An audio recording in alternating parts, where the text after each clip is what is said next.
Welcome to Sabbatical 101. My name is Bethany Walensky, and I'm an associate professor at Michigan State University. I had a life-changing sabbatical, and I'm on a mission to help fellow academics do the same.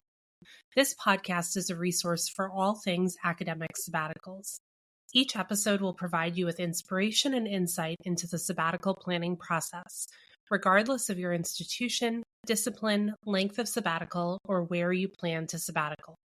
I'm so excited to have you along for the ride. Today I'm talking to Alisa Lin, who's an assistant professor and also writes on the intersection of productivity and caregiving. Alisa shares great insights about how to think about productivity during a sabbatical, as well as strategies for some common productivity challenges that a sabbatical presents. I hope you enjoy the conversation. Hi, Alisa. I'm so glad to have you on the podcast today. Hi there. I'm so glad to be here. So you're a faculty member at Ohio State, or I guess the Ohio State University, in the Department of Slavic and East European Languages and Cultures. And you also have a side project that focuses on productivity for knowledge workers. So can you tell us a bit more about yourself and how you got interested in thinking about and writing about productivity? Yes, I have always been fascinated by productivity books, by self-help, by, anything in the kind of self-improvement, self-optimization arena. And part of why I have been drawn to this stuff has been because of my own struggles with mental health, with imposter syndrome, with various things that have made me kind of seek out advice. And so having, read everything that's out there, I had kids, and I had 3 kids. And along that process, I kind of realized that all of the productivity advice is written by men for, men. And the realities of the pregnant life, the mothering life, the parenting life, all of this is left out of the equation. And so that kind of inspired me to start thinking about what I would have to say about productivity. And I started this Substack newsletter called the Tending Project. And I've also gotten into thinking about the ways that people with disabilities, people with neurodiversity, people with caregiving responsibilities for elderly people, for people with disabilities, various sorts of loved ones in their lives are not really represented by the traditional productivity book. And so my work aims to address that gap. Awesome. Yeah. And I think we know that it's really hard to optimize your kids. So if you follow these models, you may be able to control other variables. But when you're caregiving, when you have a caregiving role, there's so much unpredictability in that space. And so it's important to maybe as parents or caregivers to not be so hard on ourselves if we can't live up to all of the productivity advice that's out there that may not be kind of aimed at us. Mm-hmm. So today we're going to be talking about productivity during sabbaticals, which are kind of a unique time in an academic's life, right? And I think that so much of what you write about is really relevant to this phase of life, which often also, or phase of one's career, which is an incredible opportunity, but also just because you're on sabbatical doesn't mean that the other responsibilities like caregiving go away. So I'm really excited to think with you about what productivity can look like on a sabbatical, and to kind of think about some of the areas where I think people are struggling, and to see what based on the work that you do around productivity and caregiving, what advice you might have for our listeners. And first of all, so I think one thing that I've noticed, well, I haven't noticed this, but I know that most people who have earned a sabbatical are pretty highly motivated and productive already, right? So often you have a sabbatical because you've earned tenure, and we know that it takes a lot to get there. And a challenge that I see is this fear of actually ramping down or getting off that hamster wheel of like constantly producing work. I personally think it's important to focus on personal priorities in addition to professional ones during sabbatical. But I think by the time most people reach sabbatical, they're so used to working constantly that this can be a real challenge. So, what advice or tips would you give people about how to balance personal and professional goals during a sabbatical while also still feeling confident that they're going to be productive? This is a great question. The first thing that I would say about this is that it is possible to do both the personal and the professional. The reason this is possible is that we are humans. We are limited in various ways. Our bodies are limited in various ways. And we actually can't spend all day working. We actually can't totally ignore everything else. I mean, maybe on occasion, if you're kind of running up toward a deadline, you might have a special burst of energy that allows you to work all day. But in general, research really consistently shows that people can only work on hard, intensive stuff for about 3 to 5 hours a day. Okay. And in my experience of myself, 5 hours is really pushing it, right? I really like to think of it as more like 3 or 4 hours a day. And honestly, you can get a lot done in that amount of time. You really can, right? So if you block off 3 or 4 hours a day for your professional goals, you have a lot of time left over to relax, to exercise, to hang out with your kids, to work on home improvement or whatever your personal goals may be. There really is time for it. And I think part of being able to have that personal professional balance is recognizing and accepting that it's possible. Okay. So there's a mindset component too, right? Yes. Yeah. As opposed to, I think about this often when I come back from winter break, and sometimes like I'm having lunch with colleagues and everyone's talking about what they did over break.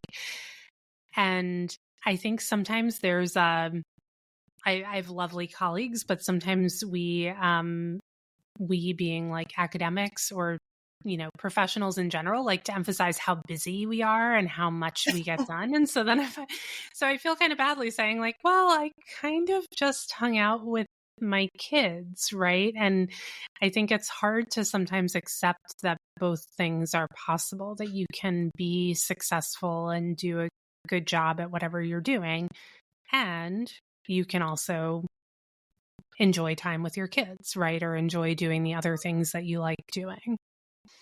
Yeah, I think that we really have to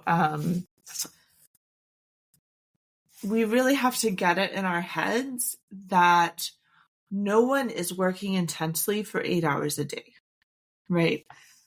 I think during the regular semester, when we're grading and teaching and doing administrative work, and there are kind of all of these things on our plates, we might have 8-hour days. I can tell you, for me, those 8-hour days are really exhausting. But in terms of actually making progress on research, we can only do it for a few hours, right? So there's nothing wrong in accepting that and seeing yourself as capable of spending a lot of quality time with your kids and doing all the research. So another thing that happens with sabbatical planning is that there's all this open space on the calendar. So like you just said, we're used to balancing several different job functions, teaching, research, service. And when you take away teaching and service during a sabbatical, it can actually be a bit disorienting, right? It's freeing, but it's also like, wait a minute, those are the things that kind of give structure to my days. Like, I'm accountable to my teaching. I have to get my planning done. I have to get my grading done. I'm accountable to the students I work with, or I have meetings for different committees. So how do you think about managing those large swaths of unstructured time during sabbatical? Yeah, I think the key is to structure it and to be creative about structuring it, right? This is a time when you can come up with some passion projects that you've had for years and have never pursued, and now suddenly you can pursue it, right? Mm-hmm. Like spend, 2 hours every afternoon quilting or whatever your Right. thing. Like you have to build in structure that again doesn't that prevents you want to build in structure that will prevent you from falling into this fallacy of thinking that you need to be working on your research project for 8 hours a day. Mm-hmm. Because that is going to be several wasted hours where you're sitting there spinning wheels and feeling exhausted and not really making any progress at all, right? Instead, like get in 3 solid hours of work and then go quilt or spin class or, whatever. Yeah. I love that, because I think if we can reframe, I think if we can be realistic about how much time we can reasonably devote to research, then it does give us this other time that we can do something with. For me, sometimes on my sabbatical, it was just like watching Netflix, because that's what I wanted to do. And that's what you can do on sabbatical. Or I took a pottery class during my sabbatical, and that was 2 hours in the afternoon once a week, when during a regular semester, I cannot spend, well, I don't know, maybe if I rethink my time, maybe I do have time for it, right? Because I think what I'm hearing is that part of this is just reframing our mindset about like what we have time for versus what we don't have time for. But I knew that like in the winter of my sabbatical, and I mean that literally, not, well, maybe literally and metaphorically, I needed something to get me out of the house in the afternoon, right? And something that would, that I'd actually be accountable to. So I didn't just spend 8 hours in my basement trying to work all day. So yeah, I love that. If we kind of free ourselves up to say, we don't need to work for 8 hours, then it opens up these other possibilities. Because one of the insights that I talk to a lot of people about how they work. This is part of my research for my Substack and also the book that I'm writing. So, I hear a lot of experiences. And one thing I hear is people saying, my body will rest even if I don't ask it to rest. So I can try to work for 8 hours, but some of that will just be like staring off into space, scrolling on social media, kind of nonsense, useless stuff. Because my body's going to do that at some point. I literally cannot work for that long. So it makes sense to be realistic, to recognize that the 40-hour work week is a total construct that has nothing to do with how people actually work. Free ourselves from that mindset and pay attention to how much we can actually do. Yeah, I love that. That's so helpful. And knowing that the rest is going to happen whether you plan for it or not. I think about this sometimes, do you ever have an afternoon or a morning that you really have something you want to get done? And often for me, this is like a research or analysis task, like writing or analysis, and it's just not happening. And so I end up kind of in that like zoning out, or, I don't get the work done. And I think afterwards, I should have just stopped and read a book or done something or gone for a run, right? Why did I sit there trying to make it work when it wasn't happening? And then I would have not felt guilty, right? If I'd made a decision to do something differently and kind of taken ownership of that, then I wouldn't have been like sitting there going, oh, I have to do this, but I don't feel like it, or it's not happening, right? There's a lot of like mental gymnastics, I think, than we do in that case. Mm-hmm.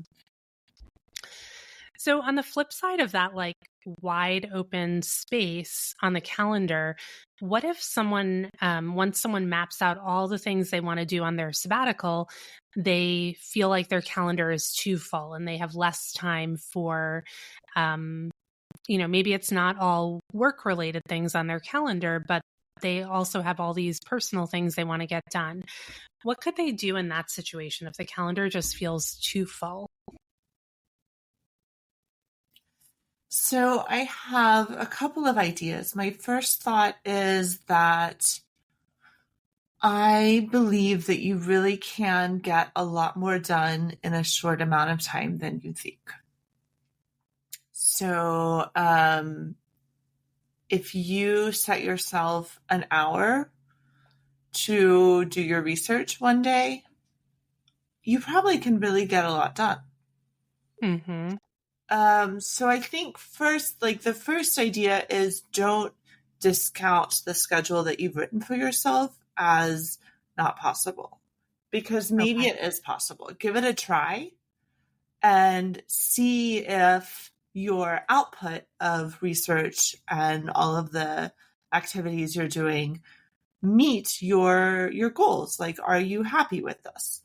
The second thing is, we always have to prioritize, right? Like, as humans, we exist in time. Our time is finite, and we continually prioritize how we want to use that time. So one thing about planning your calendar, your week or your day, and putting all of those things on there is that you have to, like, that is when you really have to look at everything and say what matters the most. Mm-hmm. And maybe something can go. I think that especially when it comes to something like research, we need a little space before and after to kind of adjust ourselves back to reality. Right? Like I'm a big fan of building space into your schedule, because I think that we will take up space. We will take up extra space. We will, dally making a cup of coffee, or, we'll realize that the trash needs to be taken out, or like whatever. We'll take up some space. So I'm a big fan of building in that space. Mm-hmm. And if you've created for yourself a calendar that doesn't have any space in it, maybe think about that again. Okay.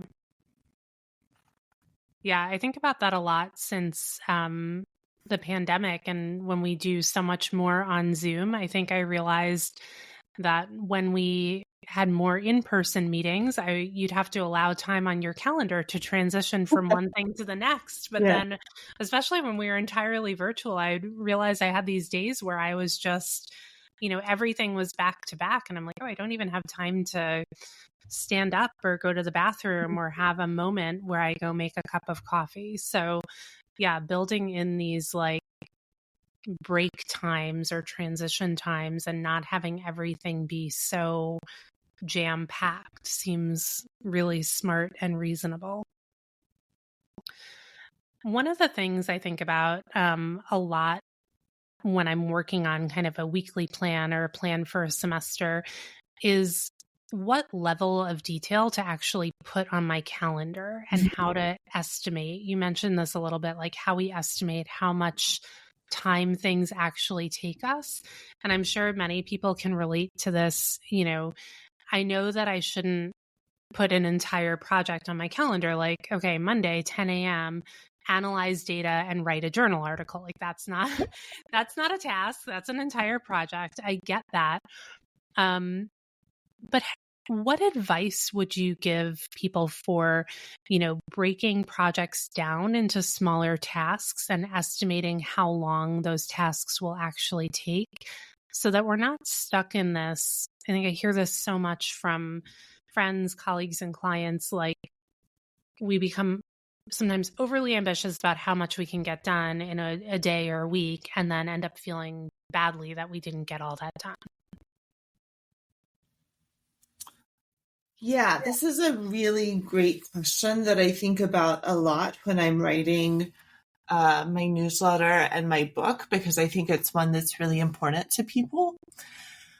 My answer is a little bit complicated. I am really big on tracking time. I encourage people to use an app like Toggle, that's Toggl, to track all of the time that they spend on each of their projects. Because this will, over time, give people a sense of how long it takes them to do something, right? Like design a new course or write an article or, whatever it is. But in terms of planning a day or a week, I focus on planning the amount of time you want to spend on a particular project and not the particular tasks that you want to get done. Okay. So block out like 2 hours today to spend on this article. Now, when you're actually working, I think it's really, really important to think in terms of little tasks that can make the draft better, right? This is how I think of it. So like you're writing an article, think like, what little thing can I do to make this better?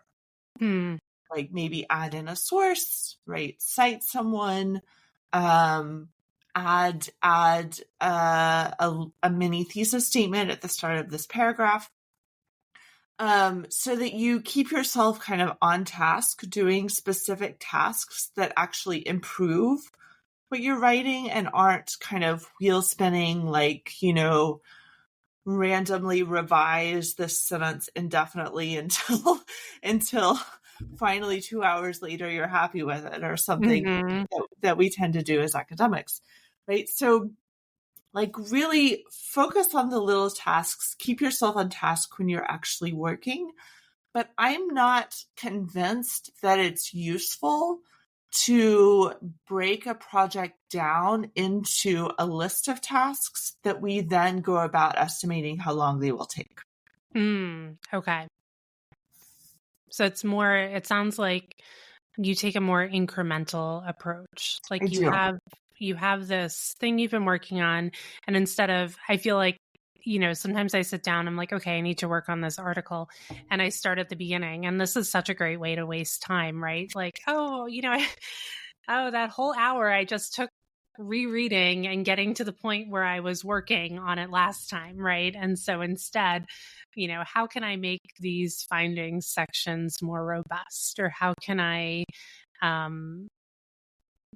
or what literature is missing from the lit review that I can add? Okay. Thank you. That's helpful.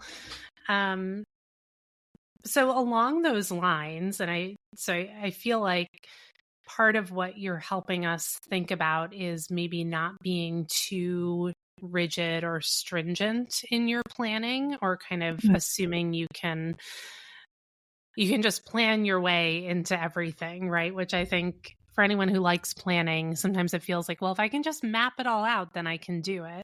But we also know that, the best plans we make get interrupted all the time. So for me, it's like, I start the week, I have this amazing plan in place, and then my kid gets sick, or I get an email or something that throws me off track, or I just don't have the energy or focus for the particular projects in the way that I thought I would.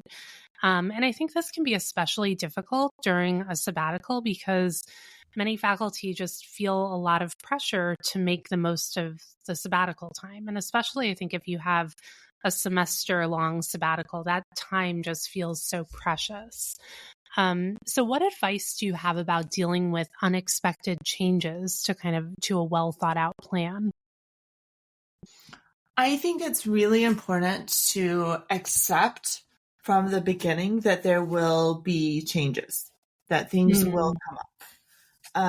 This is just the norm for anyone, but especially for people with kids or, elderly adults that they care for. Suddenly your basement gets flooded, right? Like all kinds of things can happen. It's really important to accept that any plans you make will always be in flux. And my approach is to continually revise your plans. Continually change them, right? Continually develop the skill to, in the moment, think, am I going to go ahead with my plan of writing this article right now? Or am I going to deal with this stressful email I just got from my department chair? Right? Like you can think critically in the moment about which one you want to do and accept your choice. Okay. I really I think this is so common, and I know it's so derailing when our plans don't go as expected. But I think that we have to kind of continually practice this thought that plans are just an idea. They're just a projection of a certain moment, and they will change. And as long as we maintain the ability to continually reprioritize, rethink, what do we actually want to do, that's all we need. Yeah. Yeah. And I think sometimes, especially when I think about a time like sabbatical, it could be that as we're growing or taking a step back during sabbatical from our daily routines, we might change as researchers. We might realize we're interested in something that we didn't know we were interested in, or no longer interested in something else. So this idea of kind of having time, building in time and space to reflect and be able to pivot or reprioritize seems important, both in terms of your plans getting interrupted and changing, which I totally agree, they are going to, and part of the stress around things changing is probably us wanting to control it and not accept that things change, or being so upset about the change itself that we can't kind of think about how to move forward. But then there's this also pivoting or changing plans can be really productive if it means that you've uncovered something new in your research or kind of scholarly life, a new direction you want to pursue, then it probably is really important to change your plans as opposed to, continuing to carry out the one that you made 6 months ago or whenever you planned your sabbatical out. So, yeah, I think it's interesting how we can change our frame of an interruption maybe as an opportunity, or some, right? A change in plans as an opportunity and not just something negative. So as you think about the work that you're doing around productivity, is there any advice that you would give folks who are planning their sabbatical and thinking about how to make it a productive time away? This is a great question. I think that flexibility is really important to build on what we were just talking about. I also think it's really important to listen to your body. So my writings on productivity really root how we work in our bodies, right? Our exhausted, sick, tired, stressed out, overwhelmed, disabled bodies that are the medium through which we work, right? And I think that your sabbatical is really, it's a time when you don't have people demanding all this stuff from you all day long. And instead you can really listen to yourself and figure out how you work, Mm-hmm. And maybe that is, 2 hours a day at 6 a.m. Maybe that is, from 8 p.m. to midnight. Maybe that is kind of randomly throughout the day. Like, who knows what Mm-hmm. that looks like?